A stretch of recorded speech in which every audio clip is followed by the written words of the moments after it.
중국은 사드가 자국을 겨냥한 무기체계며 분명한 반대 입장을 계속 밝혀왔습니다.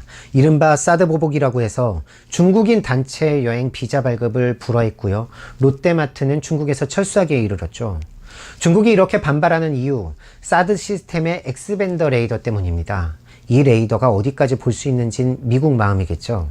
주한미군은 엑스밴더 레이더가 종말 모드 유지 시 탐지거리가 1000km라고 밝힌 바 있습니다. 전진 모드일 경우 탐지거리는 수천 킬로미터에 이릅니다.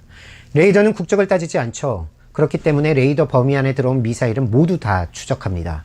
중국의 미사일도 탐지 추적이 가능하다는 것이죠. 이는 미중 간 군사력의 힘의 불균형을 초래하게 됩니다. 중국은 한반도 유사시 사드 배치 지역이 공격 대상임을 여러 번 밝힌 바 있습니다. 사드는 동북아 지역의 화약고가 된 셈이죠. 2017년 10월 31일 한국과 중국은 사드와 관련해서 이른바 삼불 정책을 약속했습니다. 첫 번째, 사드 추가 배치 금지, 그리고 미국 미사일 방어체제 가입 금지, 마지막으로 한미일 군사동맹 불가입니다. 이로써 한국 정부는 마치 중국과 사드 문제가 봉인된 것처럼 이야기하는데요. 겉으로 드러난 갈등이 없을 뿐이지 중국의 사드 보복은 여전합니다. 또 군사적 위험성도 여전합니다. 2018년 10월 국방부는요, 스탠다드 미사일 도입을 기정사실화했는데요. 대당 200억 원입니다. 이 스탠다드 미사일은요, 이지스 탄도 미사일 방어체제의 핵심 요격 미사일입니다. 미국 주도의 MD 참여를 기정사실화한 거죠.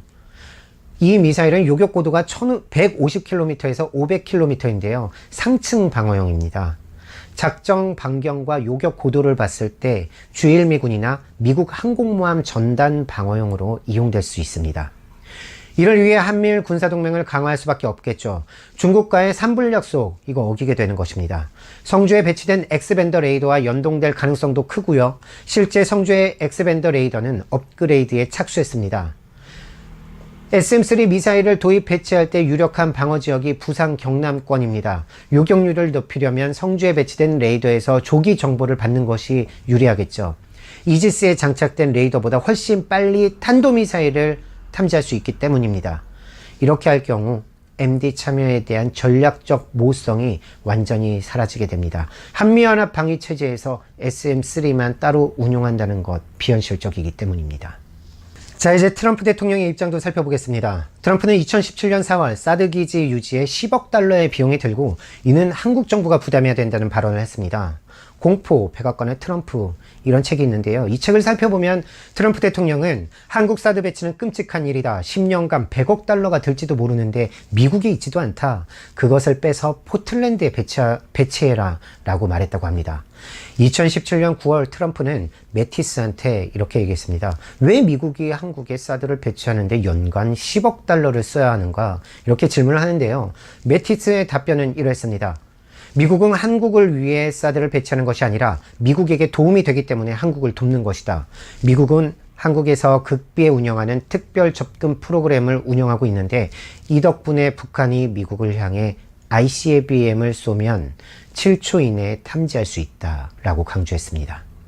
결국 미 본토 방어를 위해 한국에 사드를 배치했음을 국방장관이 실토한 셈이죠. 트럼프 대통령은 잘 사는 한국이 그 비용을 부담해야 한다고 생각하는 것이고요. 자, 북한의 핵과 미사일에 대응하여 사드를 배치한다고 하지만요. 북한은 그 후에도 계속되는 미사일 발사 실험을 했습니다. 물론 사드는 이를 막지 못했죠. 2017년 11월 북한은 대륙간 탄도미사일 발사 성공을 발표하고요. 미국과의 협상을 위한 사전 조치로 핵미사일 실험 중단을 선언합니다. 북한의 미사일 발사 중단은 사드가 아니라 북한 스스로 중단했습니다. 북한과 미국은 새로운 신뢰관계를 수립하고 한반도 평화체제 구축을 위한 협상을 진행하고 있습니다. 현재는 미국이 대북 적대 정책을 유지하고 있기 때문에 6.12 싱가포르 합의 이후 가시적 합의 진전은 없는 상태이지만요. 중국, 러시아를 비롯해서 한반도 주변국과 북한, 미국이 분주하게 한반도 평화체제 구축을 논의하고 있는 상황입니다. 한반도 평화체제 구축 논의 과정에서 북한의 핵미사일을 명분으로 배치되고 또 중국이 격렬하게 반발하고 있는 사드, 당연히 철수되어야 할 것입니다. 문재인 정부는 촛불항쟁 당시 국민의 요구를 무시한 사드 배치를 마무리 지었습니다. 촛불 정권이라 자임하면서 실제로는 촛불 요구에 역행하는 모습을 보여왔죠. 문재인 정부의 사드 기만, 우리는 똑똑히 기억해야 할 것입니다. 통일 백과사전, 오늘 여기까지입니다. 감사합니다.